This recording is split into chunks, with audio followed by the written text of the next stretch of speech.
E eu vou, em seguida, passar a palavra ao Dr. Leonardo Cardoso Ivo, que é diretor de áreas protegidas do IEF, administrador de empresas. IEF é o nosso Instituto Estadual de Florestas, especialização na área de finanças e manejo de gestão florestal pela Universidade Federal de Lavras, e especialização em manejo diversificado de bosques tropicais na Costa Rica.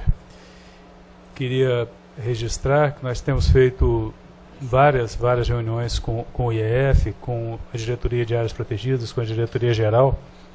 Há uma semana, 10 dias, tivemos uma oportunidade de fazer uma reunião de trabalho, e acho que vale o registro público aqui do trabalho e do empenho de toda a equipe do IEF, coordenada pelo seu diretor-geral, Dr. Marcos Ortiz, com a equipe, Dr. Leonardo Ivo, enfim, um trabalho estratégico que eu acho que era extremamente necessário nessa área de meio ambiente, nessa área de gestão das nossas unidades de conservação, de definição de atribuições do IEF, que eu achava uma demanda necessária, e o IEF tem tido esse trabalho e esse cuidado de definir essas suas novas atribuições, essa sua nova rotina. Então eu queria fazer esse registro, que é um trabalho importante num primeiro ano, trabalho até de reorganização, de redefinição de atribuições, e agora de efetivação daquele planejamento que foi formatado. Acho que é necessário que nós saibamos aí que talvez esteja nascendo aí um novo Instituto Estadual de Florestas, com novas atribuições, com um novo formato, e que seguramente essa intervenção do Dr. Leonardo aqui hoje vai ser extremamente importante, que é como inserir a questão das unidades de conservação no conceito de geoparques. Eu acho que essa é uma dúvida. Eu vejo aqui algumas pessoas, alguns colegas do setor produtivo, do Ministério Público, nossos colegas promotores, e acho que essa dúvida é uma dúvida que certamente vai vir depois nos debates, mas provavelmente com uma abordagem do Dr. Leonardo Cardoso Ivo, a quem eu passo a palavra para a sua apresentação. Bom, muito obrigado, Dr. Badini, Dr. Marcos Paulo, pela confiança. Desde que cheguei ao IEF, em junho de 2011, pelo convite do Dr. Marcos Ortiz, do nosso secretário, Dr. Adriano, e no resgate da instituição. E foi muito importante o voto de confiança dado pelo Ministério Público para que pudéssemos reorganizar a casa depois da lei delegada, que tirou algumas atribuições e responsabilidades do IEF, passando para a SEMAD, a meu ver, importantíssimas para a gente focar, de fato, na proteção da biodiversidade do Estado. Desde 2011, com a lei delegada publicada, 180, o IEF deixa de ter atribuição de fiscalização e regularização ambiental para cuidar, de fato, daquele motivo que foi da sua criação há 50 anos atrás. Esse ano o IEF, nossa instituição, faz 50 anos. E nós estamos lá tocando o trabalho em frente com a parceria de diversas pessoas. Cumprimento aqui também o Dr. Renato, a doutora Úrsula, bela apresentação. Eu percebo que há uma grande preocupação na restrição do uso, né, desse território. E vejo que, de certa forma, parte dele precisa ser preservado para que a gente tenha diretrizes claras de como utilizar, como usar esse território de maneira saudável. Nas palavras do Dr. Marcos Paulo, que muito bem falou, a gente precisa de conhecer para proteger. Então fiz uma palestra em que a gente demonstra quais são as unidades de conservação presentes nesse território, o que é uma estação ecológica, o que é um parque, né, que causa arrepio, como disse aqui o Dr. Renato, mas que pode ser muito bem gerido juntamente com essas possibilidades, e o nosso foco agora é no diálogo, para a gente não fazer com que as unidades de conservação sejam inimigas da sociedade, sim, são parceiras, né? Rechaçando qualquer uso das UCs para que breque o ímpeto econômico. As UCs não servem para isso, as UCs servem para proteger nossos recursos naturais, e não para brecar nenhum ímpeto de exploração econômica. As unidades não são do IEF, são de toda a sociedade, e por isso precisamos de diálogo aberto, e a iniciativa do Geoparque é muito importante nessa direção. Bom, primeiramente, o que é a conservação da biodiversidade, né? Nós temos dois tipos de conservação, aquela que a gente vê ali, o lobo no zoológico, a gente vê que realmente existe, e a gente vê o outro mais satisfeito, livre, né, na fauna livre, caçando, como sempre deveria. Nossa opção é pela conservação in situ, né, ex situ. E para que a gente vai criar unidades, as áreas protegidas? É claro, né? É bem óbvio, a conservação dos recursos naturais, a gente precisa de garantir esses recursos para gerações futuras, educação, pesquisa, manutenção do equilíbrio, e agora, mais recentemente, a questão dos serviços ambientais, que são serviços prestados por essas unidades para toda a comunidade, visto que, como disse o Dr. Marcos Paulo, 60% da água de Belo Horizonte vem ali dessa região da Serra da Moeda, acrescentando aí o cercadinho, de suma importância, que foram ficando unidades praticamente urbanas, né? A expansão urbana chegou até as fronteiras das nossas unidades de conservação, e a pressão é grande para uso, para loteamento, para mineração, e a gente acredita no diálogo para trabalhar nessa forma. Além da proteção, a gente enxerga também as UCs com vistas à geração de empregos diretos e indiretos também, porque vem outras cadeias produtivas junto, do turismo, do lazer, entretenimento. Os municípios recebem o ICMS ecológico por essa preservação, a gente atrai os olhos da comunidade científica internacional, nacional, promove o desenvolvimento do turismo ordenado, também o desenvolvimento local.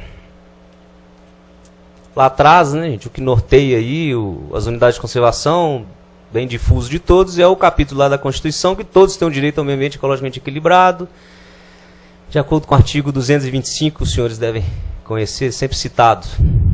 E as áreas protegidas no Brasil são separadas nessas, né? São os indígenas, as terras de quilombolas, as APPs, que são as áreas de preservação permanente, as reservas legais, os remanescentes, corredores e as unidades de conservação, que juntamente com essas outras áreas protegidas desenham aí o mapa da proteção no nosso país. Juntamente com as APPs e reservas legais, as unidades de conservação fazem um papel do governo, né, do Estado e da iniciativa privada, fazendo um mosaico, utilizando as APPs e as reservas legais, principalmente das empresas que pertencem a esse território, que fazem exploração nesse território. As reservas legais apoiam e muito as unidades de conservação, os seus colchões de proteção nas zonas de amortecimento. E a legislação principal que rege as unidades de conservação é o SNUC, é o Sistema Nacional de Unidades de Conservação, que é a legislação de julho de 2000. E nessa legislação, as unidades de conservação são separadas em dois grupos distintos. São as unidades de proteção integral e as unidades de uso sustentável. O objetivo básico, né, das unidades de proteção é preservar a natureza, admitindo apenas o uso indireto dos seus recursos, com exceção de casos que estejam previstos em lei. E de uso sustentável é exatamente a compatibilização da conservação com o uso sustentável. Então, eu vejo que as unidades de uso sustentável, juntamente com as de proteção integral, promovem esse desenvolvimento territorial, que já é um conceito novo para mim, já tinha ouvido falar mais de longe, me aprofundei desde que foi feito o convite pelo Dr. Marcos Paulo, e ele guarda uma similaridade com outros tipos de aglomerados de unidades de conservação ou de interesse de proteção, seja os mosaicos, seja os bosques modelo, que é um conceito difundido aqui na América Latina, no Canadá, Estados Unidos, e guarda essa similaridade em que não há restrição, como foi bem dito aqui, mas algumas áreas precisam ser intangíveis para manter, sim, a proteção. O desafio é fazer isso junto. No grupo das unidades de proteção integral, a gente tem 5 categorias. Essas que estão em vermelho são aquelas que estão presentes nesse perímetro, polígono do Geoparque. A gente tem a Estação Ecológica, Parque Nacional, porque a lei é federal, mas são os parques estaduais, o Monumento Natural e o Refúgio de Vida Silvestre. E no grupo das unidades de uso sustentável, a gente tem as APAs, uma Floresta Nacional, o AIMI, e as RPPNs, também importantíssimas nessa composição. Então, gente, nas unidades de conservação estaduais, dentro do Geoparque, são 13 unidades de conservação. A gente tem lá 4 estações ecológicas, 3 parques estaduais, 2 monumentos, 3 APAs e uma floresta estadual. Cada uma guardando suas características de como pode ser manejado, de que forma é feita a gestão. Esse é o mapa do polígono extraído do site, em que a gente colocou ali as unidades de conservação conforme descrito dentro desse polígono. E se a gente traçar uma linha média ali no meio desse polígono e a gente dobrar, como se fosse uma página, a gente teria aproximadamente 50% desse território protegido legalmente por alguma categoria de unidade de conservação. Aquele maior de todos lá é a APA Sul, que é uma área de proteção ambiental, que tem suas características, e juntamente lá todas as outras, aquele fininho ali do lado esquerdo é Moeda. Lembrando que está tramitando na Assembleia Legislativa, a gente está se manifestando até essa semana, Monumento Natural da Serrinha, é uma iniciativa da Assembleia, e também já participei de audiência pública sobre Serra da Calçada, que forma o corredor ali da Serra da Moeda, entrando adentro da APA Sul. Claro, é possível, numa APA, é a área de proteção ambiental, é a unidade de conservação de menos restrição. A estação ecológica, por sua vez, é a de mais restrição. Dentro de uma área de proteção ambiental de uso sustentável, podem haver algumas unidades de conservação de proteção integral naquelas áreas que são mais importantes. E o grande exercício da APA, que a gente ainda tem que avançar muito, é a questão do zoneamento. A gente tem uma APA Sul, dentro de Belo Horizonte praticamente, com municípios integralmente dentro dela, e ao fazer um zoneamento do uso do solo dessas regiões, precisa de diálogo. E essa iniciativa do Geoparque é importantíssima para nós do IF, que precisamos de fazer a gestão desse território e fazer cumprir a lei. Uma vez criada a unidade de conservação, a lei necessariamente precisa de ser cumprida. E nós, por lei, na DIAP, Diretoria de Áreas Protegidas, somos os principais protagonistas nessa proteção. Destacando aqui a descrição de uma estação ecológica, é aquela que tem como objetivo a preservação da natureza e a realização de pesquisas científicas. E ponto. Essa é uma unidade de extrema, de super restritivo uso. Então nós temos lá Fechos, 602 hectares, Tripuí, em Ouro Preto, né? Fechos Nova Lima, Tripuí com 392 hectares, Cercadinho, 224, e a Estação Ecológica de Aredes com 1.157 hectares. Todos os municípios integrantes aí do polígono do Geoparque. Em segundo lugar, o Parque Nacional, no nosso caso o Parque Estadual, que tem como objetivo básico a preservação dos ecossistemas naturais, de grande relevância ecológica, beleza cênica, também pesquisa científica e desenvolvimento de atividades de educação e interpretação ambiental.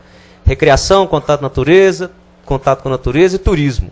A visitação pública está sujeita a normas, que vem do plano de manejo, que é elaborado em conjunto com o seu conselho, que é a normatização do uso restritivo dessas áreas. Dentro de um parque a gente tem áreas que não podem sequer ser visitadas, outras áreas de uso extremamente volumoso, que são as áreas que já foram definidas pelo plano de manejo, passíveis de serem visitadas.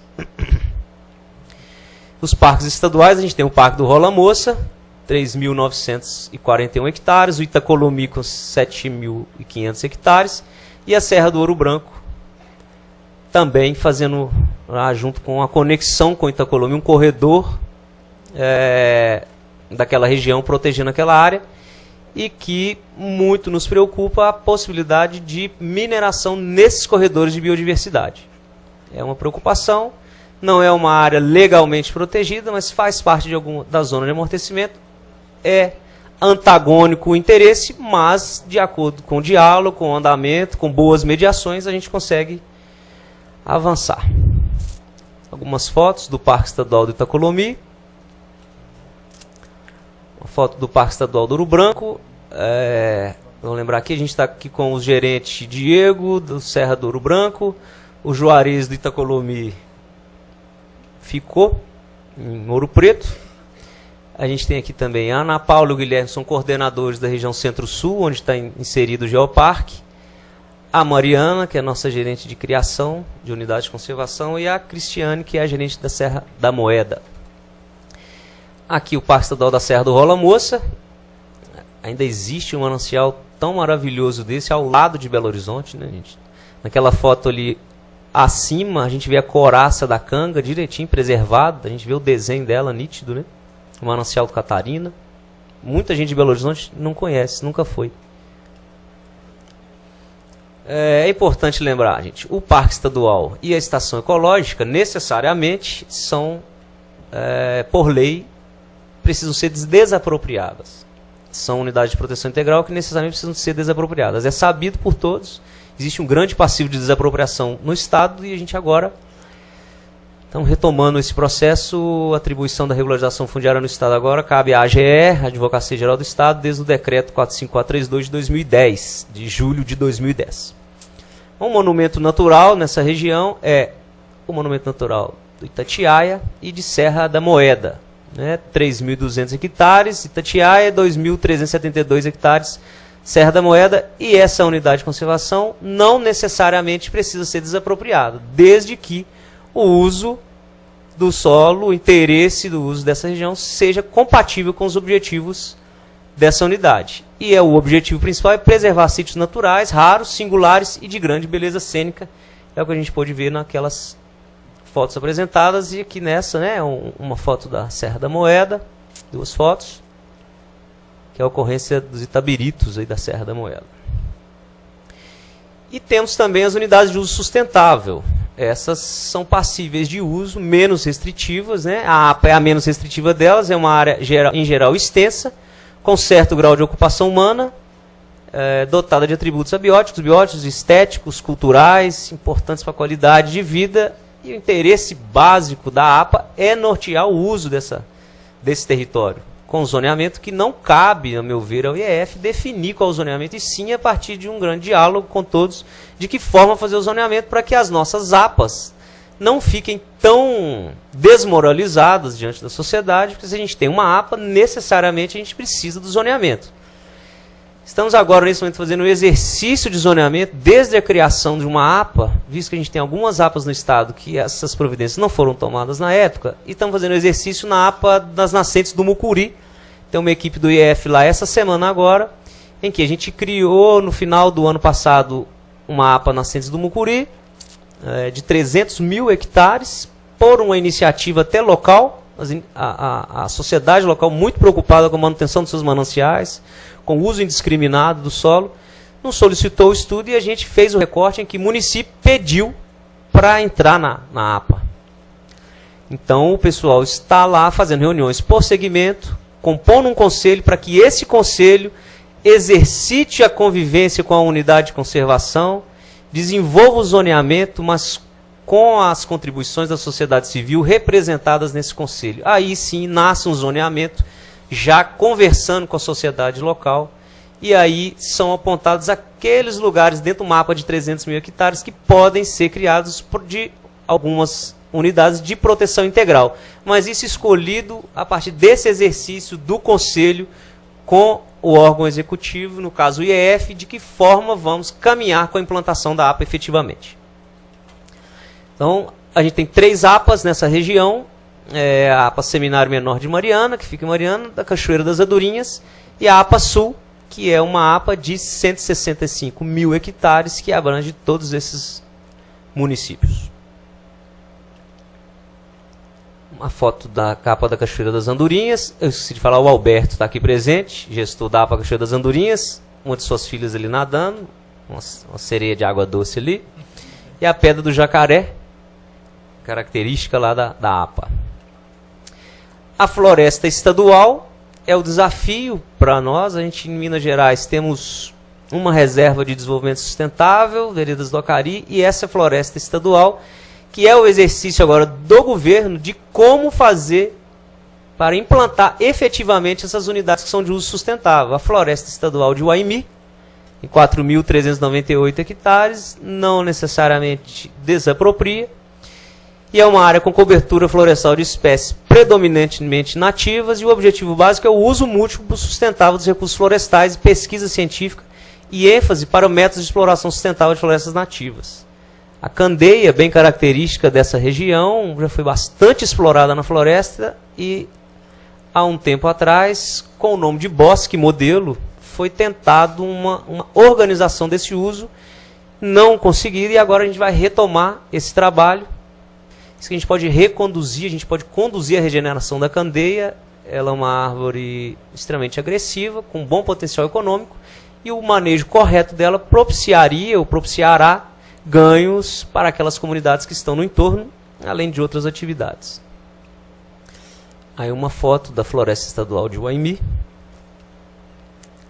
E temos também uma reserva particular do patrimônio natural. Essas são de iniciativa privada, que compõem de forma importante e fundamental o mosaico das unidades de conservação do Estado, visto que são iniciativas pessoais, de pessoas físicas ou empresas que querem gravar eternamente aquela área como sendo de proteção. Ela tem o objetivo de conservar a diversidade, né, e é a única unidade de conservação de uso sustentável que só permite o uso indireto dos recursos naturais. Na prática, ela é uma unidade de conservação de proteção integral. A meu ver, é um erro a RPPN ser considerada de uso sustentável, visto que ela de fato não é, na prática não é. E elas são criadas mediante solicitação expressa do proprietário do imóvel ao órgão gestor. E a gente está agora formatando um projeto de incentivo e facilidade de criação daqueles que querem demonstrar seu apreço ao meio ambiente, definindo áreas privadas como sendo de proteção, a meu ver, integral. Então, aqui um panorama geral, as unidades de conservação do Estado de Minas Gerais. A gente tem 73 unidades de proteção integral e 209 unidades de desenvolvimento sustentável. Lembrando que dessas 209, 171 unidades são RPPNs, é o estado com o maior número de RPPNs do Brasil, somando lá 88 mil hectares de áreas preservadas por proprietários, né, por entes privados.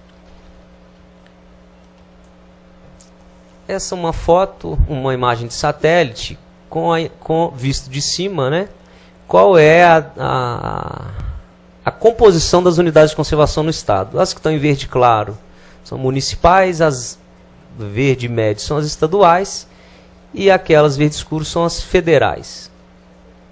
Se a gente for ver de perto, tem muitos pontinhos pequenos aí, que as 171 unidades de conservação se concentram na região da Mata Atlântica, principalmente, subindo aqui para a região central. Aquela área maior no meio ali, o Geoparque, com bastante unidades de conservação contidas lá dentro. E, já encaminhando para o final, para que a gente possa conversar, a função principal da Diretoria de Áreas Protegidas é coordenar as ações de preservação, conservação, manejo e sustentabilidade de áreas protegidas e suas zonas de amortecimento, por meio da criação, implantação e gestão de unidades de conservação do bioma do Estado. Muito obrigado, né? Os 5 minutos, a plaquinha chegou aqui. Eu quero ainda, aproveitando meus 5 minutos, algumas observações que fiz, são importantes na minha visão do Geoparque. Ir além da lei, muito me agrada isso, faz bem aos ouvidos de quem está fazendo gestão das unidades de conservação. É necessário isso de fato. A proteção exige diálogo. Eu tenho um exemplo da discussão da Serra do Gandarela, como foi feita. Eu estava presente, o Estado está mediando a criação dessa unidade, em que diversas mineradoras, com a imagem de satélite aproximando a linha do parque, a gente mexeu na linha do parque livremente para a gente chegar a um consenso com muitas das mineradoras. Ontem foi publicada a consulta pública da Serra do Gandarela. Elas estão acompanhando isso de perto. E o exercício para o governo, gente, de criar a unidade de conservação com diálogo, né, com a mão menos pesada um pouco, para evitar que a gente crie inimigos do parque. Né, 60% dos incêndios nas unidades de conservação são, teoricamente, dos inimigos das unidades de conservação. O principal ponto é a regularização fundiária, para minimizar isso. A gente está acelerado nesse ponto, queremos chegar lá.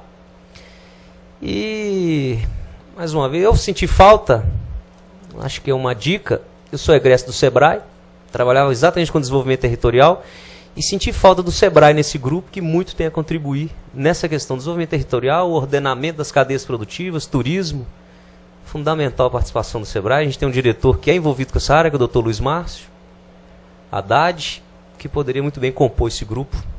É isso, muito obrigado pela oportunidade.